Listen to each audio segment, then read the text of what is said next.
જય માતા ખેડૂત મિત્રો, આજે તારીખ 14 જુલાઈ 2025 આજની સવારની હવામાન અપડેટની અંદર માહિતી મેળવીએ તો ગુજરાતની અંદર હજુ પણ 3 દિવસ દરમિયાન છૂટાછવાયા વિસ્તારની અંદર હળવો મધ્યમ ભારે વરસાદ નોંધાઈ શકે છે.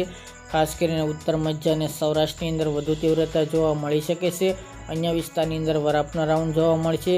હવે ગુજરાતની અંદર કયા ભાગોની અંદર વરસાદની સંભાવનાઓ છે આજે તેમજ આગામી દિવસની અંદર તેની વિસ્તારથી માહિતી મેળવીશું. ચેનલમાં નવા હોય તો ચેનલને સબસ્ક્રાઈબ કરી નાખજો અને વિડીયોને લાઈક આપીને તમામ ખેડૂત ભાઈને શેર કરી દેજો. હાલ ગુજરાતની અંદર વરસાદી રાઉન્ડ ચાલી રહ્યો છે. એવામાં આજે 14 તારીખ છે. આજે પણ ગુજરાતના અમુક ભાગોની અંદર હળવા મધ્યમ સારા વરસાદો પડી શકે છે. અમુક જગ્યાએ રેડા ઝાપટા પણ જોવા મળે તેવી સંભાવના છે. ખાસ કરીને મિત્રો, આ રાઉન્ડ સાર્વત્રિક નહીં હોય, છૂટાછવાયા ભાગોની અંદર વરસાદી માહોલ છવાઈ શકે છે. છેલ્લા 2-3 દિવસથી વરસાદની તીવ્રતા જોવા મળી રહી છે.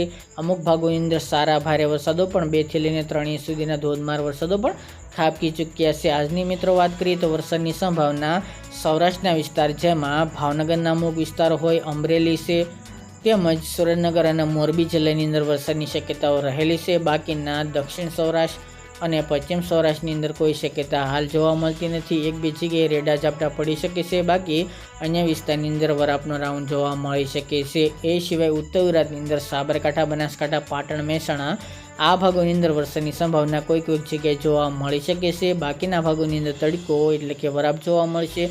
અમદાવાદ, ખેડા વિસ્તારની અંદર પણ છૂટાછવાયા એકલ દોકલ વિસ્તારની અંદર સારા વરસાદો પડી શકે છે. બાકી તમામ ભાગોની અંદર હવામાન પલટો જોવા મળશે તેમજ અમુક જગ્યાએ રેડા ઝાપટા પડી શકે છે. બાકીના ભાગોની અંદર વરાપ જોવા મળશે.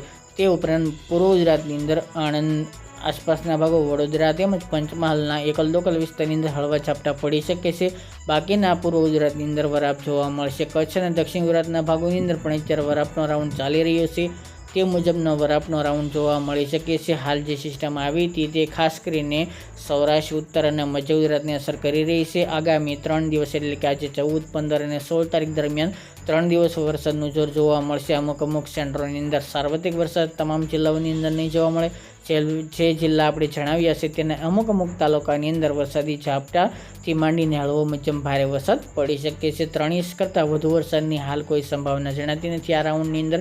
એટલે કે રેડા ઝાપટા છૂટાછવાયા ભાગોની અંદર જોવા મળે તેવી શક્યતા રહેલી છે. ઉત્તર ગુજરાતના મોટાભાગના વિસ્તારની અંદર વરાપ જોવા મળી રહી છે. તો અમુક જગ્યાએ હવામાન પલટો પણ હાલ તો નોંધાઈ રહ્યો છે. આગામી દિવસની અંદર હજુ પણ કોઈ પણ સંભાવના હાલ જણાતી નથી. આગામી વાત કરીએ તો 18, 19 અને 20 તારીખથી ફરી પલટાઈ હવામાન તેવી પણ હાલ તો સંભાવના દેખાઈ રહી છે. બાકી કોઈ પણ ફેરફાર રહેશે તો અપડેટ આપતા રહીશું. આ તે મિત્રો આજની વહેલી સવારની અપડેટ. ફરી એક નવા વિડીયો સાથે મળીશું. આજ માટે આટલું જ.